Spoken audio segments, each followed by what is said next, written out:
Ada, Teh. Ada. Jelas, cuy.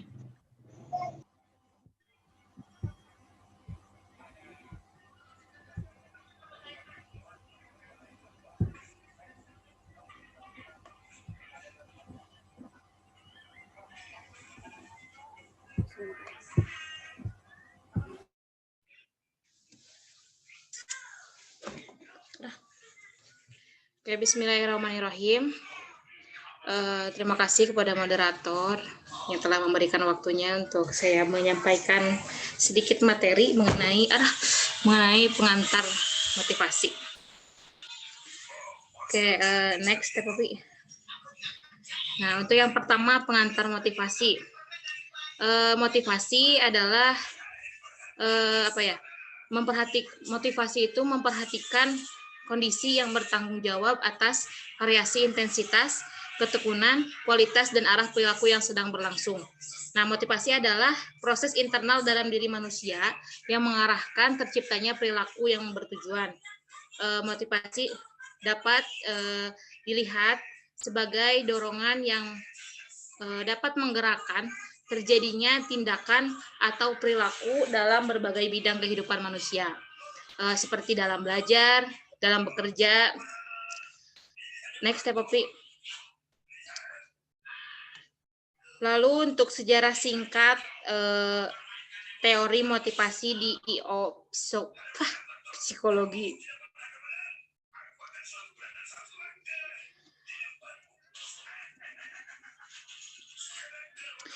Teori motivasi IO yang paling awal berlabuh pada gagasan naluri yang pada dasarnya didorong oleh teori psikodinamik kepribadian, terutama pendekatan Freud.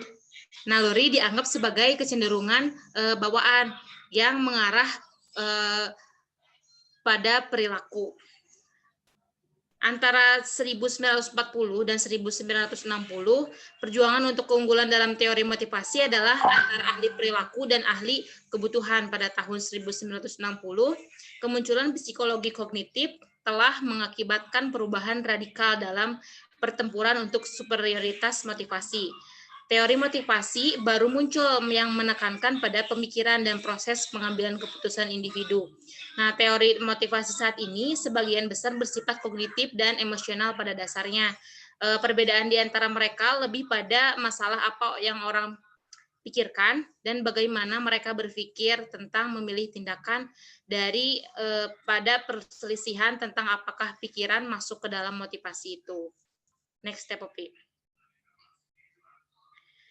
Nah, lalu metafora untuk motivasi. Metafora adalah pemakaian kata atau kelompok kata bukan dengan arti yang sebenarnya, melainkan sebagai lukisan yang berdasarkan persamaan atau perbandingan. Metafora merupakan salah satu majas. Metafora itu frase atau kata kiasan ya. Dalam mengutarakan perasaan, kita tidak hanya menggunakan kata-kata, namun juga metafora atau kiasan kata. Contoh yang umum ya, yang sering kita dengar ketika seseorang misalnya merasa sudah tidak mempunyai lagi harapan, maka dia akan katakan bahwa nasi sudah menjadi bubur, atau ini sudah takdir, atau ungkapan sejenisnya. Memang tidak salah dengan apa yang dia utarakan, atau mungkin dia hanya bermaksud untuk mendapatkan simpati dari orang lain gitu. Nah, tapi secara mental akan sangat berpengaruh sekali baik terhadap dirinya dan cara pandangnya, karena arti yang sebenarnya adalah dia sudah tidak mempunyai lagi harapan, alias dia sudah menyerah gitu. Nah, banyak orang yang secara tidak sadar sering sekali menggunakan metafora yang secara tidak langsung malah melemahkan dirinya gitu.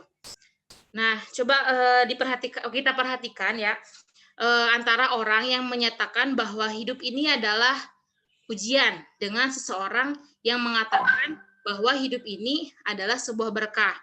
Mana yang lebih berat dalam menghadapi hidup?